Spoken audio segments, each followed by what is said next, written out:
ड्रामे के next episode में आप देखेंगे सालार, जिसको उसकी मोहब्बत बिन मांगे ही मिल चुकी है और वो खुशी से हो रहा है बिल्कुल पागल।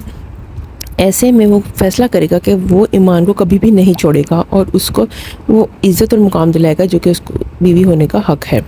ऐसे में उसको वो वादा भी याद आ जाएगा जो कि उसने आलिम साहब से किया था कि मैं आपका सर कभी भी झुकने नहीं दूँगा। तरह जुल्म बर्दाश्त करते हुए गुजारी है, इसीलिए उसकी पर्सनैलिटी में आज तक वो कॉन्फिडेंस नहीं आया जो कि आम लोगों की ज़िंदगी में होता है। ड्रामे के नेक्स्ट एपिसोड में आप देखेंगे कि सालार किसी न किसी तरह अपनी सौतेली बहन और बाप को राज़ी कर ही लेगा ईमान को उसके घर से रुखसत करवाने के लिए।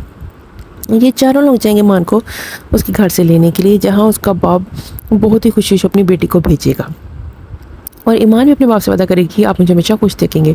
मगर ईमान को नहीं पता कि किस तूफ़ान का सामना करने जा रही है और कौन कौन सी मुश्किलात उसको फेस करनी पड़ेंगी, क्योंकि जैसे ही वो घर जाएगी तो सालार के मामू सालार को बहुत इंसल्ट करेंगे कि तुमने इतना बड़ा स्टेप कैसे उठा लिया और इतनी बद इखलाक और बोल्ड लड़की को तुम मेरी घर ले आए हो मेरी इजाज़त के बिना, इसको अभी और इसी वक्त तलाक देकर वापस भेजो। सालार बहुत ही परेशान हो जाएगा और सोचो विचार में पड़ जाएगा। दूसरे ईमान ये देखकर हैरान रह जाएगी कि इतने बड़े आलीशान घर में सालार रहता है, आखिर ये माजरा क्या है। वो बहुत ही उलझन का शिकार हो जाएगी कि सालार आखिर में है कौन, इसकी असलियत क्या है।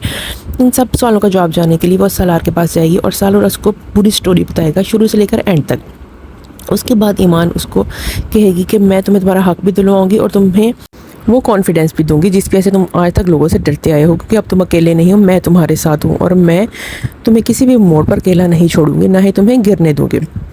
ऐसे में सालार में आ जाएगी हिम्मत और अपने मामू को दे देगा साफ जवाब कि मैंने पहली दफ़ा ज़िंदगी में अपनी मर्ज़ी से कोई काम किया और मैं ईमान को किसी भी हाल में नहीं छोड़ूंगा। इस मुश्किल वक्त में सिर्फ और सिर्फ सालार का साथ देगी उसकी सौतेली बहन, और उसकी सौतेली बहन उसके मामू लई को सारी स्टोरी बता देगी कि कैसे कैसे उसके घर वाले सालार के साथ बुरा सलूक रखते हैं और उसको उसकी जायदाद और उसके बुनियादी हकूक़ से भी महरूम रखा हुआ है। ऐसे में जहाँ मामू लेक जो कि सालार के ख़िलाफ़ थे वो सालार की फेवर में हो जाएंगे और सालार की शादी को भी वो फेवर करेंगे। यहाँ से सालार की ज़िंदगी में एक खुशगवार चैप्टर का आगाज़ होगा और सालार और ईमान की लव स्टोरी का भी आगाज़ होगा। कैसा लगा आपको आज का रिव्यू? पसंद है तो चैनल को लीजिए सब्सक्राइब, वीडियो को लीजिए लाइक। Thanks for watching.